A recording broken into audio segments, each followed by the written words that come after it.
ಅರಸೀಕೆರೆ ತಾಲೂಕಿನ ಬೋರೆಹಳ್ಳಿ ಬಸವನಾಪುರ ಸರ್ಕಾರಿ ಕಿರಿಯ ಪ್ರಾಥಮಿಕ ಶಾಲೆಯಲ್ಲಿ ಶಾಲಾ ಪುನರಾರಂಭದ ಅಂಗವಾಗಿ ವಿದ್ಯಾರ್ಥಿಗಳಿಗೆ ಅದ್ದೂರಿ ಸ್ವಾಗತ ಕೋರಲಾಯಿತು. ಬೇಸಿಗೆ ರಜೆ ಬಳಿಕ ಶಾಲೆಗೆ ಮರಳಿದ ಮಕ್ಕಳನ್ನು ಶಿಕ್ಷಕರು ಹೂವು ಸಿಹಿ ಹಂಚುವ ಮೂಲಕ ಸಂಭ್ರಮದಿಂದ ಬರಮಾಡಿಕೊಂಡರು. ಬೇಸಿಗೆ ರಜೆಯ ಸಂಭ್ರಮ ಮುಗಿಸಿ ಮತ್ತೆ ಶಾಲೆಯತ್ತ ಮುಖ ಮಾಡಿದ ಪುಟಾಣಿ ಮಕ್ಕಳಿಗೆ ಬೋರೆಹಳ್ಳಿ ಬಸವನಾಪುರ ಸರ್ಕಾರಿ ಕಿರಿಯ ಪ್ರಾಥಮಿಕ ಶಾಲೆಯಲ್ಲಿ ವಿಶೇಷ ಸ್ವಾಗತ ನೀಡಲಾಯಿತು. ಶಾಲೆಯ ಮುಖ್ಯ ಶಿಕ್ಷಕರು ಹಾಗೂ ಶಿಕ್ಷಕ ವೃಂದ ವಿದ್ಯಾರ್ಥಿಗಳಿಗೆ ಗುಲಾಬಿ ಹೂವು ನೀಡಿ ಸಿಹಿ ಹಂಚಿ ಶಾಲೆಗೆ ಬರಮಾಡಿಕೊಂಡರು. ಹೊಸ ಶೈಕ್ಷಣಿಕ ವರ್ಷದ ಮೊದಲ ದಿನವೇ ಶಾಲಾ ಆವರಣ ಹಬ್ಬದ ವಾತಾವರಣವನ್ನು ಪಡೆದುಕೊಂಡಿತ್ತು.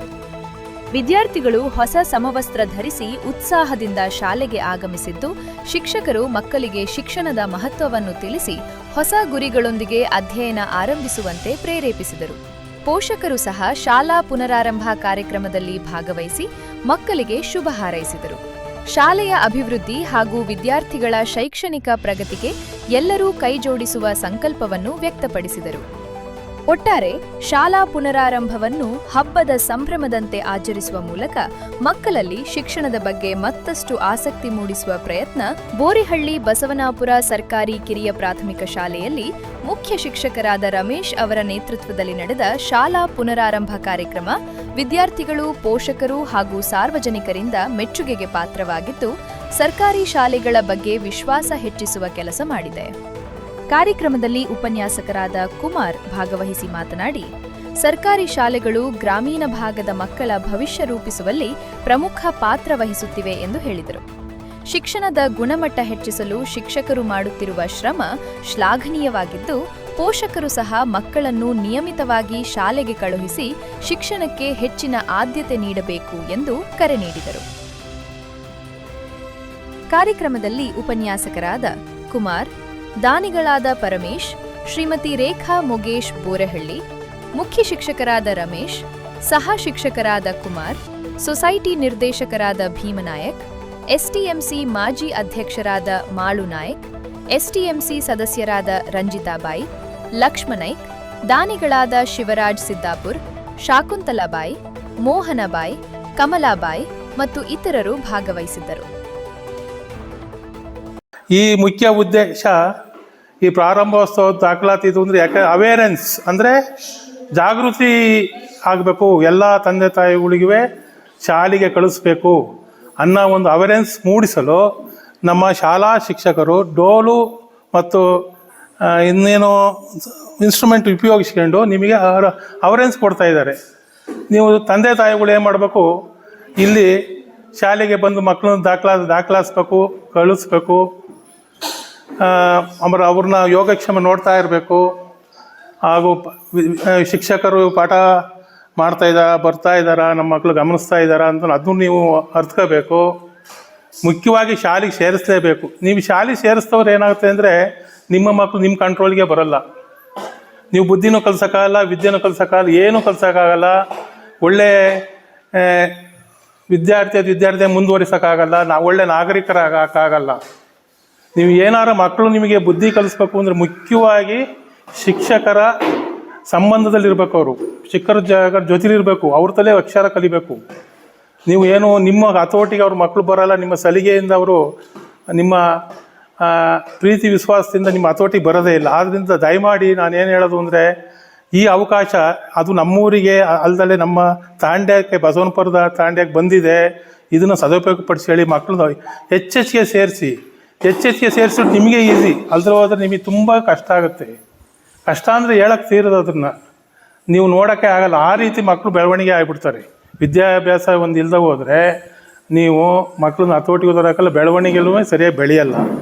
ಆಮೇಲೆ ಅವರು ದುಡ್ಕೊಂಡು ತಿಂತಾರೆ.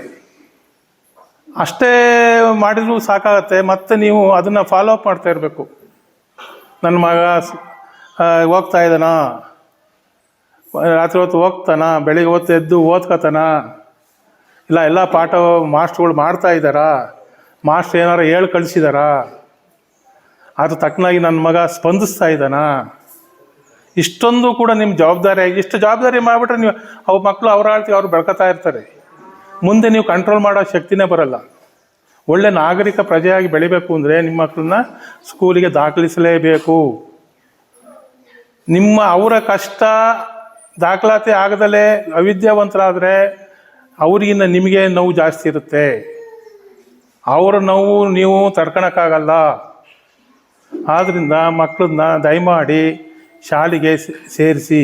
ಇತ್ತೀಚಿನ ಸರ್ಕಾರಗಳು ಎಲ್ಲ ಸೌಲಭ್ಯಗಳನ್ನು ಒದಗಿಸಿದ್ದಾವೆ, ಅದನ್ನು ಸದುಪಯೋಗಪಡಿಸಿಕೊಳ್ಳಿ. ದಾಖಲಾತಿ ಕಮ್ಮಿ ಆಗಬಾರ್ದು. ಕಮ್ಮಿ ಆದರೆ ನಿಮ್ಮ ಶಾಲೆ ಕ್ಲೋಸ್ ಆಗುತ್ತೆ, ಅಥವಾ ಶಿಕ್ಷಕರು ಕೂಡ ಕಮ್ಮಿ ಆಗ್ತಾರೆ. ಶಿಕ್ಷಕರು ಜಾಸ್ತಿ ಇದ್ದಷ್ಟು ಮಕ್ಕಳಿಗೆ ಎಫೆಕ್ಟಿವ್ ಅಂದರೆ ಒಳ್ಳೆಯ ರೀತಿಯಲ್ಲಿ ವಿದ್ಯಾಭ್ಯಾಸ ಸಿಗುತ್ತೆ. ಇನ್ನೊಂದು ವಿಷಯ ಹೇಳೋದಂದರೆ, ನನ್ನ ಮಟ್ಟಿಗೆ ನಾನು ಇವ್ರನ್ನಾರು ಅಬ್ಸರ್ವ್ ಮಾಡೇನು, ಶಿಕ್ಷಕರು ಮೊನ್ನೆಯಿಂದ 1 ತಿಂಗಳಿಂದ ಓಡಾಡ್ತಾವ್ರು ಪಾಪ. ಒಳ್ಳೆ ವಿದ್ಯೆ ಕಲಿಸ್ಬೇಕು, ಮತ್ತು ಅವ್ರಿಗೆ ಕೊಟ್ಟ ದೇಣಿಗೆ ಪ್ರಕಾರ ಸ್ಪಂದಿಸಬೇಕು, ಒಳ್ಳೆ ನಾಗರಿಕರಾಗಿ ಮಾಡಬೇಕು ಅನ್ನೋ ಅವ್ರು ಭಾರಿ ಇಂಟ್ರೆಸ್ಟ್ ಇದ್ದಂಗೆ ಕಾಣುತ್ತೆ. ನಾನು ಇಷ್ಟೊಂದು ಇಂಟ್ರೆಸ್ಟ್ ತಗೊಂಡಿರೋದು ನಾನು ಸಾಮಾನ್ಯವಾಗಿ ನಮ್ಮ ಕಡೆ ಯಾರೂ ನೋಡಿಲ್ಲ. ತುಂಬ ಇಂಟ್ರೆಸ್ಟಾಗಿ ಕೆಲಸ ಮಾಡ್ತಾವ್ರೆ.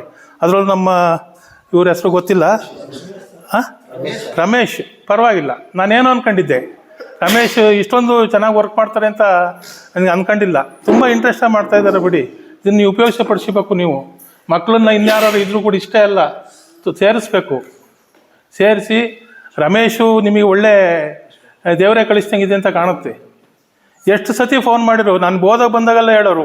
ಆಮೇಲೆ ಅಷ್ಟೇ ಇಂಟ್ರೆಸ್ಟಾಗಿ ಪ್ರಾರಂಭೋತ್ಸವ ಮಾಡಬೇಕು ಅಂತ 1 ತಿಂಗಳಿಂದಲೂ ತಯಾರು ಮಾಡ್ತಾವ್ರೆ. ಅವರು ಮೊನ್ನೆ ಸರ್ಕಾರದ ಉದ್ದೇಶದಿಂದ ಅಲ್ಲ, ಅವರು ಏನೋ ಸ್ಪೆಷಲ್ ಇಂಟ್ರೆಸ್ಟ್ ಇದೆ ಅಂತ ಕಾಣುತ್ತೆ. ಅವ್ರು ಯಾರೂ ಹೇಳೂ ಇಲ್ಲ, ಈ ಥರ ಮಾಡ್ಬೇಕು ಆ ಥರ ಮಾಡಬೇಕು ಅಂತಲೂ ಕಾಣುತ್ತೆ. ನಮ್ಮ ಕುಮಾರಣ್ಣನವರು ಅದ್ಭುತವಾಗಿ ಉತ್ತಮ ಸಲಹೆಯನ್ನು ಕೊಟ್ಟಿದ್ದಾರೆ. ಅದರಿಂದ ಪ್ರತಿಯೊಬ್ಬ ವಿದ್ಯಾರ್ಥಿಗಳು ನಾವು ಮುಂದೆ ಏನು ಕಲಿಬೇಕು, ಯಾವ ರೀತಿ ಸಮಾಜದಲ್ಲಿ ನಡ್ಕೊಬೇಕು, ನಾವು ದೇಶಕ್ಕೆ ಏನು ಮಾದರಿ ಆಗಲಿಲ್ಲ ಅಂದರೂ ನಾವು ಹುಟ್ಟೂರಿನಲ್ಲಾದರೂ ಒಂದು ಮಾದರಿಯಾಗಿ ಜನಕ್ಕೆ ಒಳ್ಳೆಯ ಕೆಲಸ ಕಾರ್ಯಗಳನ್ನ ಮಾಡಬೇಕು. ಸಮಾಜದಲ್ಲಿ ಒಳ್ಳೆಯ ವ್ಯಕ್ತಿಯಾಗಿ ಬೆಳಿಬೇಕು ಅಂದರೆ ಒಳ್ಳೆಯ ಮನುಷ್ಯನಾಗಿ ಬೆಳಿಬೇಕು. ಆವಾಗಲೇ ಎಲ್ರಿಗೂ ಈ ನಾವು ಈ ಕಾರ್ಯಕರ್ತಗಳು ಮಾಡಿದ್ದಕ್ಕೂ ಸಾರ್ಥಕವಾಗುತ್ತೆ.